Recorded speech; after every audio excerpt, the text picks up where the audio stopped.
Deep in the ancient world, Jarasandha, the king of Magadha, held a terrifying monopoly on power.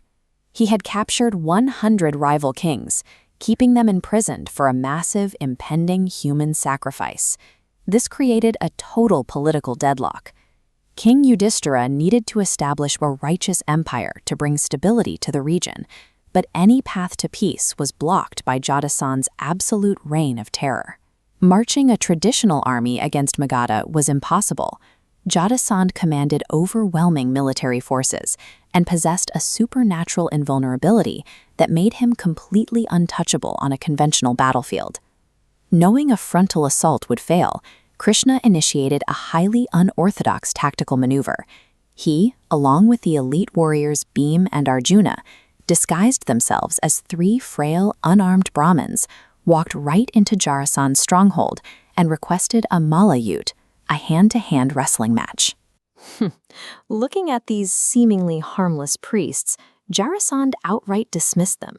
He told them to leave the arena to real warriors, completely unaware that he had just allowed 3 highly trained assassins to bypass his entire military defense. Krishna weaponized vulnerability. By entering unarmed, he bypassed the military perimeter entirely, converting a potentially bloody siege into a controlled, high-stakes duel. The disguise didn't hold for long. A rival warrior, Karna, stepped in and exposed the true identities of the 3 Brahmins, revealing them to the court as the lethal fighters Krishna, Arjuna, and Bhima. Instead of retreating, Krishna immediately weaponized Jarasandha's massive ego. By openly challenging him in front of his court, Krishna trapped the king in a diplomatic corner where refusing a duel with Bhima would mean public humiliation. Jarasandha took the bait.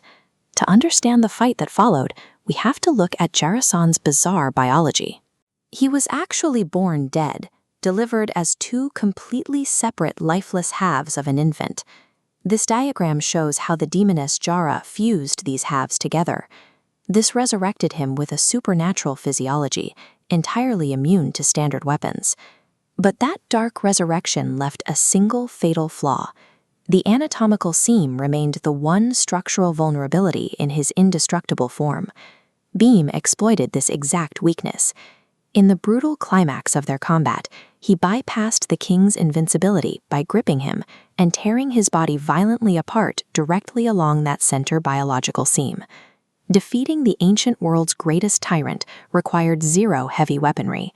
Bhima secured the victory by diagnosing and then forcibly exploiting a hyperspecific biological loophole.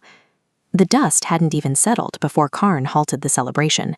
He immediately accused Krishna of chal, outright deceit, claiming this execution severely violated the sacred rules of combat.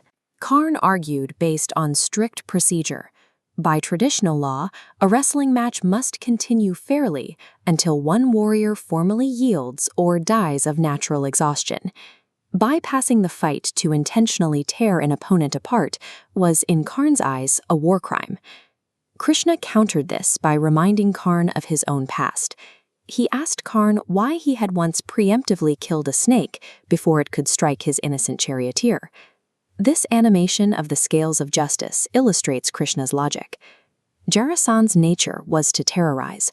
Adhering to strict wrestling rules had to be weighed against the survival of 100 captive kings. Preserving innocent life defines the highest duty, dharma, making technical violations a secondary concern. Breaking a procedural rule of combat is the only viable path when it is the sole way to prevent the slaughter of 100 people by a tyrant. With the tyrant dead, the immediate political landscape shifted instantly. The gates were opened, and the 100 kings slated for sacrifice walked out as free men. Krishna chose to forego the traditional right of conquest. Instead of demanding taxes or vassalage from the liberated kings, he asked for their voluntary friendship and alliance to King Yudhishthira. Because they were treated as equals rather than conquered property, the kings pledged their absolute loyalty. Krishna instantly mobilized a continent-spanning coalition of allies without deploying a single battalion. But the liberation of the kings concealed one final objective. Deep within Jarasandha's stronghold was a highly valuable captive, the divine architect Vishwakarma. By saving Vishwakarma's life, Krishna acquired massive karmic debt from the greatest builder in the world. He cashed that in immediately, requiring the architect to lift the curse on Khandavprastha, transforming a barren, unusable wasteland into a thriving territory. The wrestling match acted as a catalyst for a total regional realignment. In a single stroke, Krishna removed a tyrant, secured 100 loyal kingdoms, and won the labor to build an empire from the dust.